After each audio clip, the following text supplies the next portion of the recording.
I have a career that looks like a curated success story on LinkedIn. A husband who still calls me beautiful every single morning before his first cup of coffee. And a home that smells like expensive lavender. And yet, I have never been more tempted to walk out the front door and start a new existence in a place where nobody knows my name. In the mirror, I am still wearing the good girl dress, the one with the rigid geometric crosses that feel like a uniform. But my wedding ring has grown loose on a finger, shrinking from the pressure, and my own identity sits like a stone in the center of my chest. If the solid earth beneath our feet can open in fins, why am I still treating my life like a painted stage set? I am looking at my hands in the thin gray light of an April morning.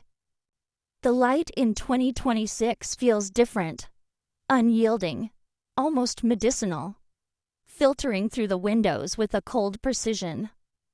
My wedding ring slides toward the knuckle with a small metallic click that sounds too loud in the morning silence. It is a cold, golden reminder of a body shrinking away from its own life. In the mirror, I see her, the woman from those old comic strips, the one in the dress covered in rigid, geometric crosses. That is my persona.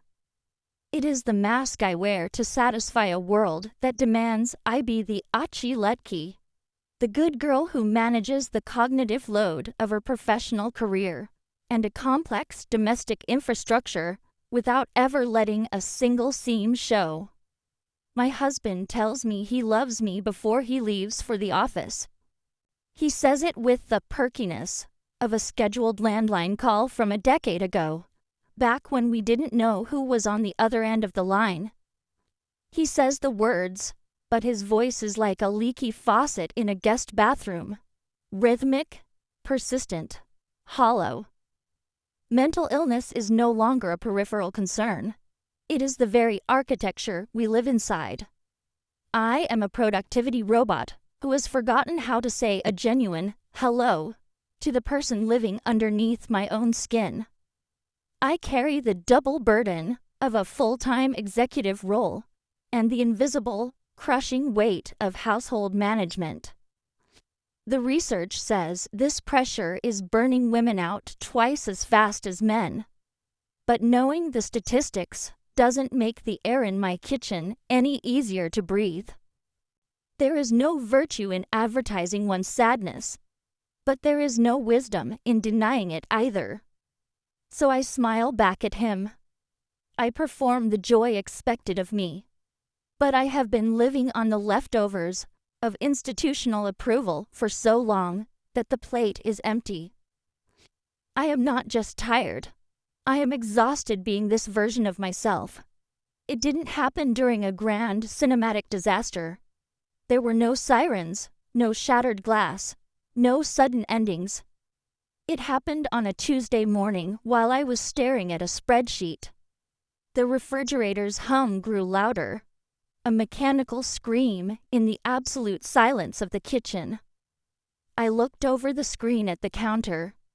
The cluttered home that 2026 studies say is a direct predictor of a woman's depressed mood as the day goes on. There was a pile of mail I hadn't opened because I was afraid of what the envelopes would ask. There was a coffee cup with a dark ring at the bottom, a tiny monument to yesterday's exhaustion. And in the corner of the hallway, there was the box. A cardboard box overflowing with a year's worth of my children's artwork, school papers, and crafts. I had meant to sort through it for months, but it sat buried under a mountain of other junk I was supposed to care about. I stood there, a metallic taste rising in the back of my throat. I am the detective in my own movie now, overanalyzing the placement of a salt shaker, the dust on a baseboard, hunting for a hidden exit from this dead end. My life is so structured, I feel more like a machine than a person. I am tired of understanding my pain.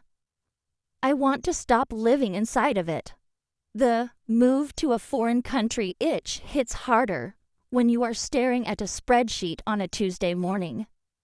I think about the anonymous voices on Reddit, women confessing to relationship martyrdom, every goal and dream shelved to help a partner achieve theirs. I have spent my life being loyal to everyone except the woman I see in the mirror. I am 15 pounds lighter than I was last year, not from health, but because I have forgotten how to want things for myself. I look at the suitcase at the top of the closet and understand that the fantasy of vanishing isn't a desire for death. It is an identity reset, a desperate, silent prayer to be someone else, somewhere else, where nobody knows the version of me I've been forced to perform. I walk into the bedroom. The silence here is heavy, different from the kitchen silence. It feels full of ghosts, the versions of me I never allowed to grow. I take off the dress with the crosses. I pull it over my head and drop it on the floor, and for a second I stand there, bare and shivering in the April air. I feel 40 years of doing the right thing slide off my shoulders.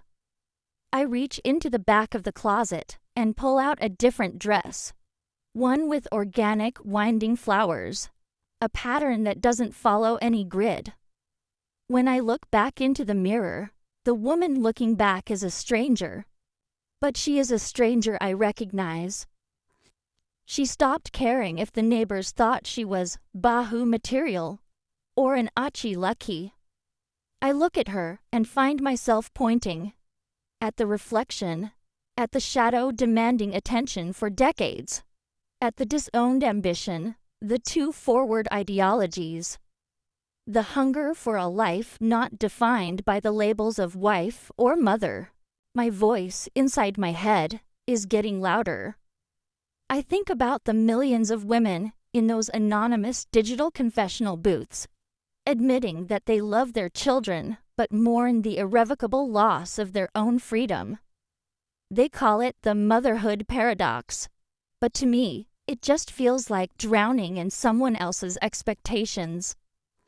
I am tired of the anthropological gaze of my social circle, the way they scan my life for flaws, like they're looking for a crack in a piece of fine china. The plate of institutional approval is empty. I am 37 years old, and my breasts are starting to sag, and my hair is graying, and for the first time in my life, I don't want to hide it.